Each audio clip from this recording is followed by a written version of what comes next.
My name is Professor Simon Harding. I'm a professor in criminology at the University of West London.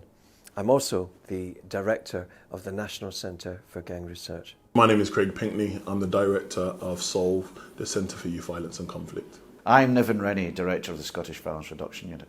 I think there are 4 or 5 reasons for this. One, of course, is the evolution of street gangs.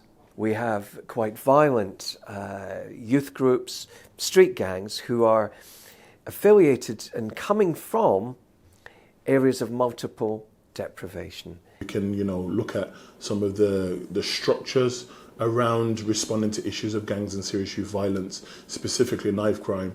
A lot of those interventions ultimately are failing and not working. I think there is one main driver, and that main driver is poverty. And no matter what else you look at, you can always bring it back to poverty. We also find with street gangs that they are much younger now at one end, maybe 10 or 12, and at the other end, 22, 23, they're no longer maturing out as they did before. So they're staying in the gang and getting stuck, and also maybe going deeper into the gang and becoming much more embedded. So if you have younger at one end, older at the other, you just have more people in the gang, and that means more competition. A second would be, heavily linked to this, would be the emergence of county lines, drug markets, drug distribution. The National Crime Agency tell us there are maybe 700 or 800 lines running from London alone, maybe as many as 2,500 running nationally. These lines are very heavily controlled by the gang. So if you infringe their rules, if you are short on the money or the profits, or you fall into debt, they'll take action against you, and that could be very violent. We find that people have a lack of hope, a lack of ambition, can look over the wall at what the lives of other people apparently live.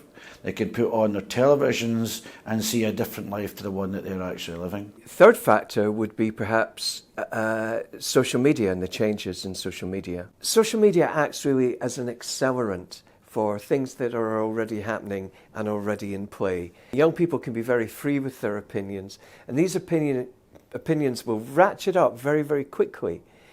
And people don't back down, and it can lead to retaliation and revenge. And knife crime can be very much a part of that. In addition to that, you have young people themselves, the landscape, the world they live in, and their sense of fear and their sense of anxiety. So when I interview young people who are gang affiliated or not gang affiliated, I ask them, why do you carry a knife? And they describe for me what I would call a landscape of fear.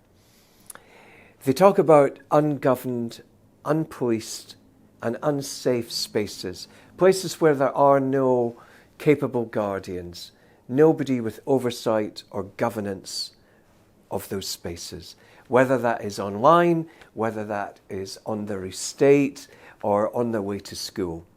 The young people have this idea of, wait there, something's going on. Something's happening in my community, and then mum and dad don't want them to play outside. So everybody's hypersensitive around this issue of knife crime.